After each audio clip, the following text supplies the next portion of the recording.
Amigos, continuamos con nuestro programa. Se une a nuestro panel. Le doy un saludo al doctor Norman González Hijo. Saludos, Norman. Saludos, Jorge, y un saludo cordial a todos los amigos y amigas televidentes aquí tempranito. Muchas gracias por estar aquí con nosotros. Y la doctora Damaris quiere decir algo sobre el ataque de pánico que estábamos hablando en el segmento anterior. Sí, y es abundar solamente un poquito en todo lo que doctor Norman ya explicó, pero el ataque de pánico muchas veces las personas desconocen porque en este momento, cuando más tranquila o tranquilo estoy en mi vida, es que el ataque de pánico, entonces lo estoy sintiendo. Por eso es que muchas veces no tienen el porqué del ataque de pánico. Y realmente el ataque de pánico es un disparador de un estrés que ha sido sostenido por el tiempo. Situaciones estresantes que se han vivido por mucho tiempo en silencio y desconocimiento muchas veces. Otras veces los conocemos, pero por el ajetreo del día a día no nos hemos percatado de que estamos viviendo con ese estrés y se convierte en un estrés crónico. Y llega un momento que ya fisiológicamente el cuerpo no puede manejar ese estrés. ¿Por qué? Porque el estrés activa fisiológicamente unas hormonas en nuestro cuerpo y cuando esas hormonas se activan constantemente, el cuerpo va entonces a somatizar y empiezan unas condiciones fisiológicas en nuestro cuerpo, como estaba hablando doctor Norman, puede bajar el azúcar, puede haber un sinnúmero de situaciones fisiológicas que la persona comienza a sentir. Pero lo más importante en esto es, como dice el doctor Norman, parar un momento, reflexionar qué ha sido nuestra vida. Y muchas veces necesitamos profesionales que nos ayuden en esto, porque no es tan fácil como yo darle para atrás a mi vida y encontrar ese detalle, porque ¿sabes qué? 80% de lo que percibes, vivimos con el 80% de lo que percibimos y simplemente 20% es la realidad. Vivimos rodeados de unas creencias y unos pensamientos que hemos sido criados a través de nuestras crianzas, a través de nuestro entorno, a través de nuestros padres, a través hasta de nuestros abuelos. Vivimos con un programa, eso es lo que llamamos, vivimos con un programa de creencias. Y muchas veces esas creencias son las que, muchas veces no, siempre esas creencias son las que generan nuestros pensamientos. Y nuestros pensamientos van a llevar a nuestra calidad de vida. Así que por eso es que es bien importante qué ha sido de tu vida. Y por lo regular el ataque de pánico no le va a dar a las personas cuando están en mucho estrés, bien ansiosa. Por eso es la confusión, por eso es que las personas dicen, pero ¿cómo que ataque de pánico si es cuando más tranquilo estoy en mi vida, cuando mis finanzas están bien, cuando todo en mi vida está resuelto? Ahora es que estoy padeciendo de ataque de pánico. Sí, porque has tenido un estrés crónico por mucho, mucho tiempo. Así que aquí es hacer lo que te corresponde hacer y si no puedes tú solo buscar ayuda profesional, porque sí podemos ayudarte en ese sentido de cómo manejar esas situaciones que tal vez están en tu inconsciente. Muchas gracias. Vamos al próximo mensaje de texto. Dice: saludo, le escribe el señor Dávila de San Germán. Pregunto, ¿es la quimioterapia y la transfusión de sangre las únicas alternativas para tratar el síndrome de mielodisplásico, médula ósea? Es para mi padre que sufre esta condición. Cada vez que le baja la hemoglobina, hay que transfundirlo y darle 4 secciones de quimioterapia. Gracias por sus observaciones y sugerencias. A veces las condiciones que se han creado en el organismo llegan a tal grado de desajuste, o por lo menos la medicina lo ve como un desajuste, pero en la mayor parte de los casos es la compensación que está tratando de hacer el cuerpo a algo que lo suprimió por toda una vida. O sea, estos trastornos mielodisplásicos, igual que las leucemias, que es un tipo de trastorno leucémico, ¿verdad? Viene a consecuencia de esa reacción de un sistema inmunológico que está tratando de sobresalir o llevar a cabo una función para la cual ha estado suprimido por muchos años. Y entonces, cuando llega a estos niveles donde el cuerpo va perdiendo la capacidad de autorregularse, pueden ocurrir estos fenómenos. Y para la medicina, lo único que hay es esto que el caballero, desde el punto de vista de la medicina, pues, hacen la quimioterapia y hacen la transfusión de sangre, porque de lo contrario, esos glóbulos blancos acaban con los glóbulos rojos. Pero esto es parte de una situación tóxica, excesiva a través de los años. Yo vi mucho de esto, fíjate, cuando vivía en el área oeste, de personas que venían de Las Marías, de Maricao, de estos pueblos del centro de la isla, cuando empezaron por la exposición crónica o por la exposición continua a herbicidas, pesticidas y todo este tipo de químicos que se están utilizando en la agricultura. Muchos de ellos son supresores del sistema inmunológico, muchos de ellos alteran las funciones del sistema inmunológico, y estas reacciones que ocurren, como esta mielodisplasia, viene a consecuencia de ese esfuerzo que está haciendo la naturaleza dentro de ese organismo por deshacerse de lo que se tiene que deshacer y llevar a cabo un proceso de desintoxicación masivo que si nosotros tomamos la determinación de cambiar la alimentación a una alimentación simple, dar los mecanismos que necesita el cuerpo para desintoxicar a nivel del hígado, del vaso, la sangre, oxigenamos la sangre, estos procesos se pueden estabilizar a un grado que la persona pueda funcionar sin tener estos desbalances que lo llevan a estos tratamientos que son sumamente invasivos y que son sumamente perjudiciales a la salud, porque estamos hablando que por un lado le están poniendo sangre, por otro lado el sistema inmunológico está destruyendo los glóbulos rojos. Pero es que mientras más sangre le pongan, más actividad va a haber del sistema inmunológico. O sea que eso es una contradicción. Te ponen sangre por un lado y entonces te tienen que dar la quimio por otro, porque cada vez que le ponen sangre, el sistema inmunológico se va a reactivar y va a actuar más agresivamente contra esas células que son extrañas, contra todos esos factores que son extraños cada vez que le ponen una transfusión de sangre.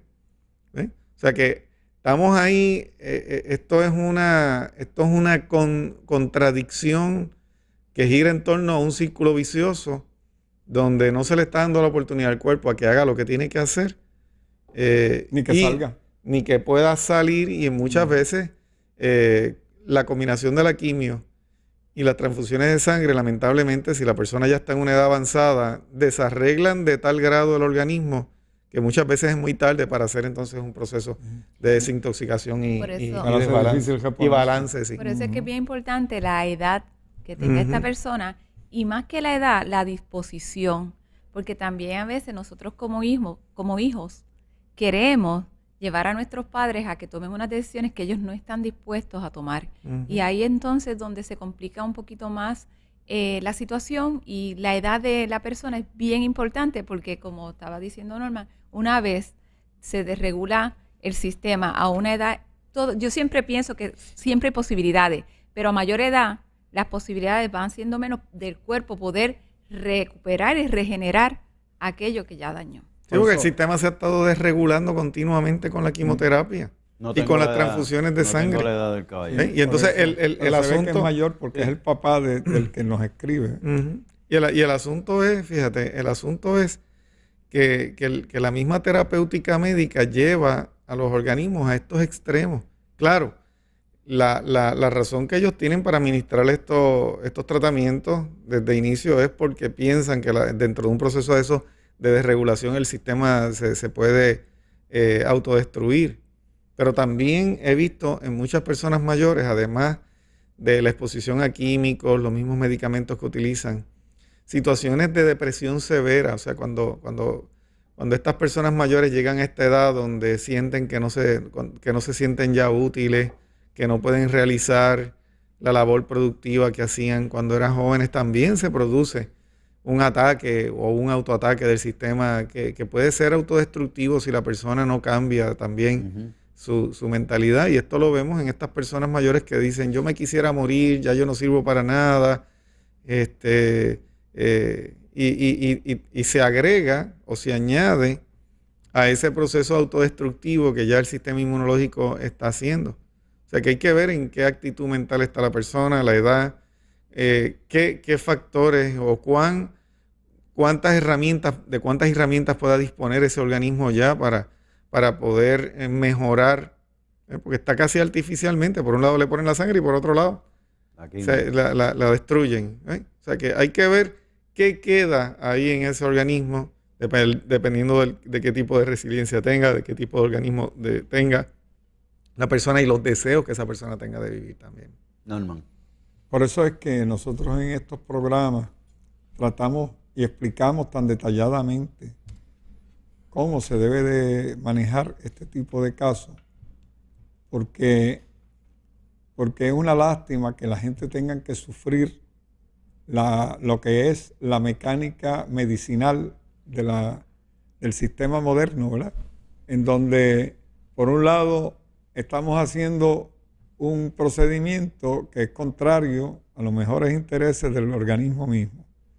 Entonces, pero es una mecánica que la medicina ha desarrollado. Yo me acuerdo de que siempre cuando estaba a cargo, por ejemplo, del servicio de la automotriz Volkswagen, yo tenía que manejar con muchos casos donde pues, cuando venía el cliente al concesionario a traer el carro a servicial era porque ya había ido a muchos mecánicos y entonces cada uno le había cambiado una pieza diferente. ¿Ves? Era un tipo de mecánica, le quita una pieza y pone la otra. Porque no había computador. No sabían cuál era el problema. Había veces que era una tontería. Que yo le decía al cliente, mire, no se vaya, que se lo voy a resolver. Que esto es nada más que cambiar este cablecito que está aquí. Ya con cambiando ese cablecito ya se resuelve ese problema. Y efectivamente. Pero, ¿qué ocurre? Que cuando hoy día la medicina está en esa actitud de hacer un procedimiento que no tiene lógica ni sensatez dentro de la dinámica del cuerpo humano. Estamos embalsamando a la gente con la quimioterapia, embalsamándolos en vida, porque lo único que hacemos es neutralizar unos procesos que la naturaleza necesita llevar a cabo, que fue lo que Norman explicó. Unos procesos que la naturaleza necesita llevar a cabo para que entonces pueda el organismo hacer su parte y restablecerse. Pero no lo dejamos, sino que intervenimos. Y a veces el organismo en edades avanzadas lo que necesita es descansar. Y no lo dejamos. Y entonces insistimos en hacerle todos esos procedimientos cuando muchas veces un paciente que ya no está produciendo suficientes elementos de la médula ósea está en condiciones de descansar, de irse. Hay que dejarlo ir, no se puede retener, no se puede luchar contra la naturaleza, porque entonces el paciente sufre las consecuencias. Estamos aplicando una vida artificial, estamos extendiendo la vida de una forma en que la misma naturaleza se le hace difícil producir los procesos naturales, ya sea para recuperarse o ya sea para morir. Entonces estamos interviniendo, yo te diría que de forma criminal. Y es difícil decir esa palabra, ¿verdad? Uno dice contra. Qué fuerte puede sonarle esto a mucha gente, ¿verdad? Que están en esta situación. Pero viendo cómo es que el cuerpo humano se maneja él mismo y trata de salir de todas esas crisis, nosotros pensamos que una intervención de esa naturaleza es contraria a la naturaleza misma, es contra natura. Es una intervención que en vez de ayudar para que el paciente se recupere o, en su defecto, que descanse, porque pueden ser ambas cosas. No le estamos dejando, no estamos dejando que la naturaleza siga su curso. Y la intervención médica en estos casos es total, yo te diría que es totalmente antihumana y antinatura. Por eso es que tenemos que entender que estas cosas, después que estamos en esa etapa, yo no me atrevo a intervenir con un paciente en esas condiciones, yo no me atrevo. No me atrevo porque si mi intervención lo que va a hacer es restablecer la naturaleza y la naturaleza lo que quiere es que ese paciente descanse y se va en descanso, entonces ya tú sabes lo que va a pensar la familia. ¿Eh? La familia nunca va a quedar satisfecha, porque ellos quieren que se haga, que la medicina haga el máximo de sus capacidades, pero ese máximo de la medicina, de ejercer sus capacidades, muchas veces es todo lo contrario, es el máximo para extenderle el sufrimiento al paciente y a los familiares. Yo ayer tuve una experiencia bien buena, pero emocionalmente bien draining, ¿verdad? Yo fui a ver a mi mamá ayer, que tú sabes que lleva 1 año y 8 meses desahuciada. A mí es un vegetal. Y yo llego y le hablo. Inmediatamente abrió los ojos y se me quedó fijo mirando y me hablaba. Y dice, pero mami, ¿qué tú me dices? Y ella me montó una conversación ahí, yo no tengo idea de lo que me decía, pero ahí fijamente mirándome. Y yo le pasaba la mano, ajá, mami, dime más, y ella, pero como una cotorra. De momento, achocadita nuevamente. Al rato me quedé con ahí un montón de horas. Al rato vuelvo y hago lo mismo y vuelvo y me reacciona así. Eso no sucede siempre, déjeme decirle. Sí, pero lo que pasa es que estaba pasándole el efecto del medicamento que le dan para ponerla a dormir y entonces ya estaba despertando. Y lo natural es que un paciente que despierta y siente que hay un familiar cerca, alguien a quien puede reconocer como suyo, pues entonces tiende a tratar de hablar y decir las cosas que quisiera decirle, en que en su mente le pueden venir, porque tampoco la mente está muy ordenada bajo los efectos de estos medicamentos tan fuertes, posiblemente morfina o algo así que le estén dando, un Demerol, etcétera. Pero a veces eso ocurre, a veces cuando lo alimentan con el suero siempre le ponen un poquito de algo para que el paciente se tranquilice y no se inquiete, se vaya a caer de la cama o algo de eso. Eso no sabe. Una experiencia, como dice la canción, religiosa, ¿verdad? Pero es bueno, fíjate, es buenísimo. Es una buena. Y ella lo que pasa es que ella reconoce el tono de voz mío. Claro. Cuando yo entro y hablo, muchas veces ella rápido mueve la cabeza y reacciona y trata de ir como en la dirección donde escucha mi voz. Pero así es la vida. Vamos a una pausa y regresamos con ustedes en breve. Good morning to you.